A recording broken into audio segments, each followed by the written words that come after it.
And now the conclusion. Hey TV fans, Bored Now back with you. On this video I'm going to be talking about Strange New Worlds Season 3 Episode 1. It is called Hegamy Part 2. Full spoilers from the start of this review.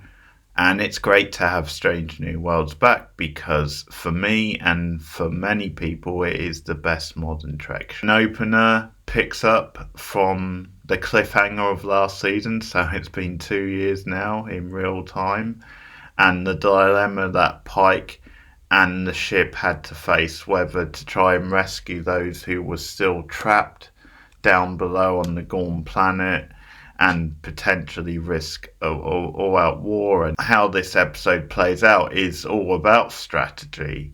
Strategy when it comes to Pike and his crew on the ship and what they're going to do. You've got strategy down below with the ones that are in danger. And then you've also got strategy with Spock and Nurse Chapel as they try to save Patel's life. Pike's girlfriend, Patel, to try and figure out a way to save her life after she was infected by the Gorn at the end of last season. So yeah, we're back, we're up and running. I almost did this and episode 2 together as a review because episode 2 is up now as well, but they're such different episodes, and because this is the conclusion of the two-part from the end of last season, it just made sense to do this one first. One little comment I'll make, which isn't a complaint, but it's just one of those funny TV things, is that I noticed at least 2 or 3 of the cast members with different haircuts in this episode, and that's just a little bit jarring. I think the actress who played Uhuru that is the one that really stood out, and that's just a bit jarring because of course it's meant to be continuing on from the same point, so it doesn't make sense. It's just one of those TV things. What's funny is in the next episode, they, at least a couple of them, have different hairstyles in that one as well, but there is a reason for that in the next one. Fantastic season opener, like it's really gripping throughout.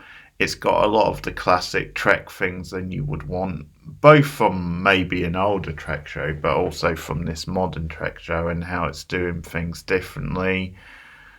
And there's just a lot of stakes on everything, and the way they divide the characters and their subplots and how it all comes together by the end. It's the idea that every part of the story, every subplot, means something to the ultimate resolution, and it's all very important, and they do a very good job of making each part of that feel important. As I said, tense at times. There's some good horror scenes which this show has not shied away from, which is a really good thing. We get to see a bit more of the Gorn and what they can do and the different kind of looks of the Gorn. Maybe if there's a small complaint, some of that stuff, like maybe some of the looks don't quite pay off, like maybe a couple of them come off as a little bit hokey. Perhaps they were just going for like a big monster movie feel and just going for that like B movie type feel. The big green one, for example, which was very much like a dinosaur. Like maybe that just felt a little too distracting in a Star Trek show. But really there's hardly anything to complain about in this episode. So if I start off with the Pike plot, and as I said, there's a lot of strategy once they decide that they're going to go through this, what is essentially a field of ships, and the Gorn hide themselves and go through the field and then hook on to this ship, and it's got the brilliant name, the US Pablo Picasso, sorry, if I can get it out, which is just a brilliant name. And it's after they've got through like that first hurdle and they've hooked onto the starship where they beam aboard Pike's boss, basically. So he comes aboard, and there's a clash between the two of them because we've seen in another episode then the powers that be, the big wigs maybe, are hiding things from Pike and his crew, and that, yeah, there's something a little sus going on. And he is encouraging Pike not to cause World War III, not to risk another invasion, another war. So almost saying then the best thing to do is to leave the rest behind. And Pike isn't going to go for that. Like, he very strongly rejects that. And I'll say as well, Anson Mount does some great acting in this, because sometimes he's seen as not like the actor with the best range or the best. Like, he definitely plays his part on the show very well, but like, he doesn't always seem to have that like range or that kind of emotion. But in this episode, I think he does a good job of showing that he can do that stuff. It's very impressive, like his rage in that scene, or his emotion when it comes to his girlfriend potentially dying. So the younger version of Scott is on board, and he has a history with the Carol Kane character. They know each other. He was one of her students, one of her best students apparently. So he's now working with her in the engine room, of course. So anyway, they get this plan. They're trying to communicate with the others, because at first they concede and it's too risky to like stay where they are, and they drop a message to the others, or they try to drop it, but they're struggling to get it to them. And then what ultimately happens is, by the end of the episode, there's this whole thing where they basically use the sun, or they use something where it's going to light up like the sun, as a way to like blind the Gorn and try and like, because all hell does break loose. You've got all these ships, and Uhuru says at one point, then what basically happens is then they hibernate at various times. And what happens is, when they come out of hibernation, which is about now, then there's a swarm of them. You get more than ever. So again, the tension is high, the stakes are high. A sun-like effect as a way to hide themselves, and also hopefully to scare off the gods. Look very impressive. Like, once again, it shows how there's a bit more of a budget to this show, and how they're not afraid to do like cinematic things, like visuals that wouldn't look out of place like in a movie. So that was all really impressive stuff, and that side of the plot works. And then you have, it's Chapel and Spock conveniently who try and save Patel. And one thing I'll say is, because Patel has never been like the most engrossing character on the show, and like, I know a lot of people aren't really into like her and Pike as the romance, but this is the episode that probably does the most to make you care about her.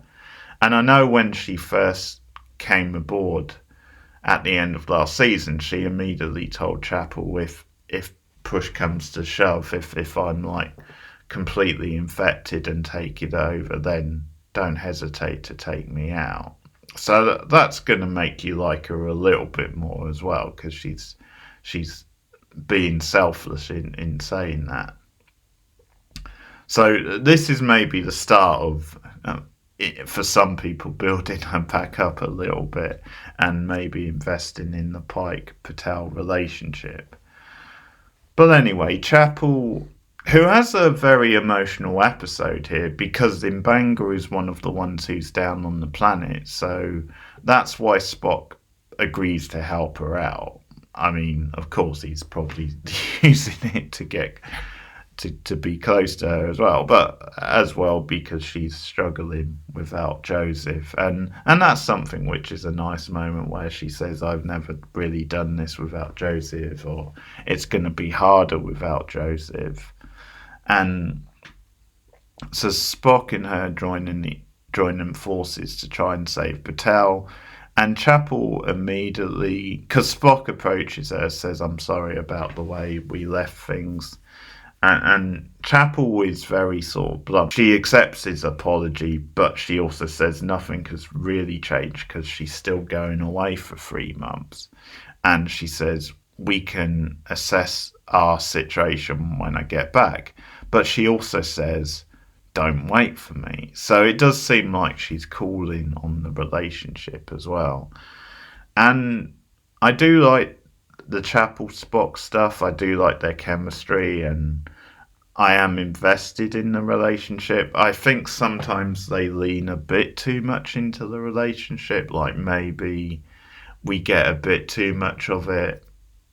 And you definitely get other stuff with them as characters. I'm not saying it's the only thing that defines them, but yeah, maybe they've gone a bit heavy with it. And I think for some, although this is definitely a good Spock and probably one of the better Spock, then like him having all these feelings, and I guess it's like kind of the opposite now, and probably he's grown to have them, but yeah, then maybe that's one thing that maybe doesn't make him feel like classic Spock. But it's a modern show, and you've got to give characters like that character development. So they start working together, and again, this stuff is really edge of your seat, and definitely Patel is a character who you could have seen them killing off, partly because of the impact it would have had on Pike. And all this looks good with like the Gorn growing in her chest and threatening to come out. And at one point, Chapel's worried about, can we operate on her because of like she needs like a blood transfusion, and they go through a whole thing of trying to get her a blood transfusion, and eventually they go for like an experimental thing where they're gonna like put a transfusion in her, and it's just a risk. Like going forward with the operation is a risk, but it all looks very good because they're in like the hazmat suits, and it looks like something from Contagion, and and it's all very eye catching, and looks very serious.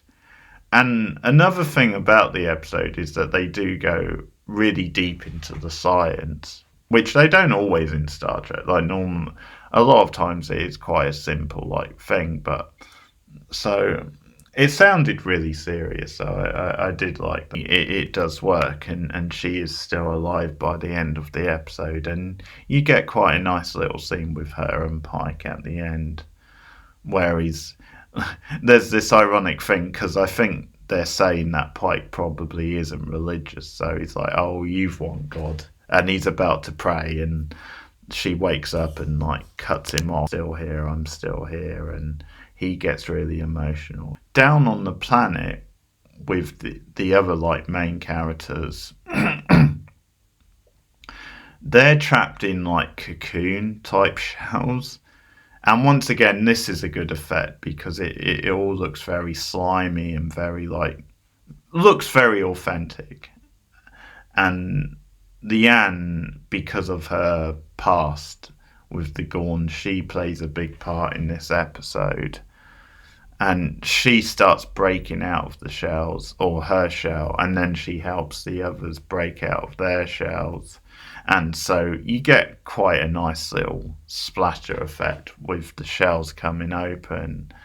And there's also like the Gorn laser guns, which they've come across, so they start using them. And Naran has flashes from the memories of her brother and what happened to him in the past. Shake up the dynamics, which I do like. So Mbenga actually has a couple of like nice scenes with Leanne where he's like supporting her. And we also see a bit of vulnerability from Ortega's because she actually gets attacked at one point by one of the Gorn, like the main kind of dinosaur-like one, which I mentioned, come across like a Gorn ship, and of course it makes sense as the pilot she's gonna like get it, try and fly them out of here, and that stuff is a bit very sort of video game like, the way it sort of looks and plays out. But she almost dies, like she is wounded quite seriously, and they attend to her, and she gets, when she recovers partially, she gets out of her line like, I'm Erica Ortega's, I fly the ship, and she gets to fly them out of there, and eventually they get to make a contact signal with the Enterprise, and they all get beamed up. So I mean, in the end, I'm trying to think if there was I think there were maybe a couple of like red shirt style characters who might have been killed. I can't quite remember now, but it's funny that in the end, like, no major characters did die. But the important thing is it felt like they could die. Like, the stakes were high. So you definitely had that tension in the episode. And it was a big episode for Loran, because she got to use her experience from the past, and she knows the Gorn very well, and that came into play. And now the Gorn did retreat as a result of Pike and his plan, but they leave the door a bit open because they've only retreated, so it's like, for now they're gone, but they could return. And Pike has a line where, well, we saved ourselves, but are we leaving others open to it? So we could still see the Gorn again. That's possible. But yeah, no, it's a very good episode. Like, I don't think they could have started the season any better, really.